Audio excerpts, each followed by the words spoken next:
ശബരിമലയിലെ ആചാരങ്ങളുമായി ബന്ധപ്പെട്ട് മുഖ്യ ഒരു പങ്ക് വഹിക്കുന്ന ഒരു ഇടമാണ്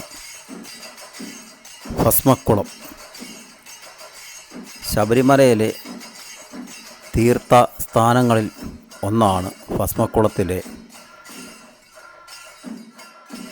തീർത്ഥ സ്ഥാനം.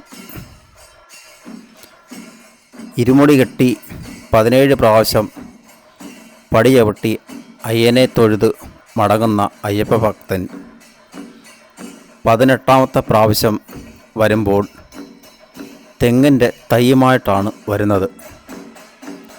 ആ തൈ കൊണ്ടുവന്ന്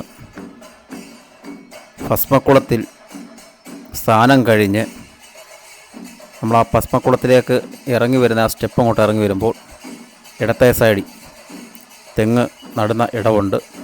അവിടെ അതിൻ്റെ ആചാരാനുഷ്ഠാനങ്ങളൊക്കെ നടത്താൻ ഉള്ള ആളുമുണ്ട്. അദ്ദേഹത്തോട് പറയുമ്പോൾ ആ നടുന്ന രീതികളും കാര്യങ്ങളും എല്ലാം അദ്ദേഹം പറഞ്ഞു തന്ന് അത് ആചാരപരമായിട്ട് ആ തെങ്ങും തൈ അവിടെ നടും. അതിനുശേഷം ഗുരുസ്വാമിയായി ആ ഭക്തൻ മാറും. ഉദിഷ്ട കാര്യസിദ്ധിക്ക് ഭസ്മക്കുളത്തിൽ സ്നാനം കഴിഞ്ഞ് ശയനപ്രദക്ഷിണം നടത്തുന്ന ഒരു ആചാരവും ഉണ്ട്. ശബരിമല ഭസ്മക്കുളത്തിലെ സ്നാനം കഴിഞ്ഞാൽ സർവ പാവവും കഴുകിക്കളഞ്ഞു അതിനുശേഷമാണ് ഐശ്വര്യവും സമൃദ്ധിയും ഉണ്ടാകും എന്നാണ് സങ്കല്പം. ദേവപ്രശ്നവശാൽ ഭസ്മക്കുളത്തിൽ കുട്ടികളെ തനിയെ ഇറക്കി കുളിപ്പിക്കരുത് എന്നാണ് സങ്കല്പം. ഈ ഭസ്മക്കുളത്തിൽ വരേണ്ടത് നമ്മുടെ 18ാം പടി ചവിട്ടി കയറി അയ്യപ്പസ്വാമിയെ കണ്ടു തൊഴുത് നമ്മൾ മാളികപ്പുറത്തിലേക്ക് പോകാനെ കൊണ്ട് മുകളിൽ കൂടെ ഒരു വഴിയുണ്ട്.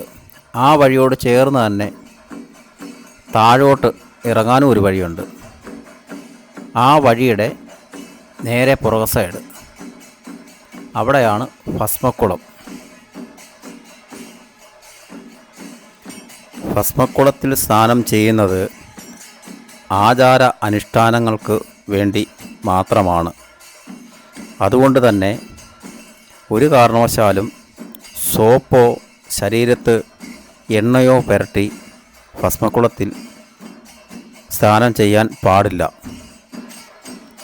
ഇവിടെ കുളിക്കാൻ വരുന്ന 70% ഭക്തരും ഞാനുൾപ്പെടെ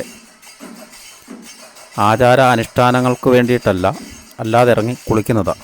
സ്വാമിയേ ശരണമയ്യപ്പ, സ്വാമിയേ ശരണമയ്യപ്പ.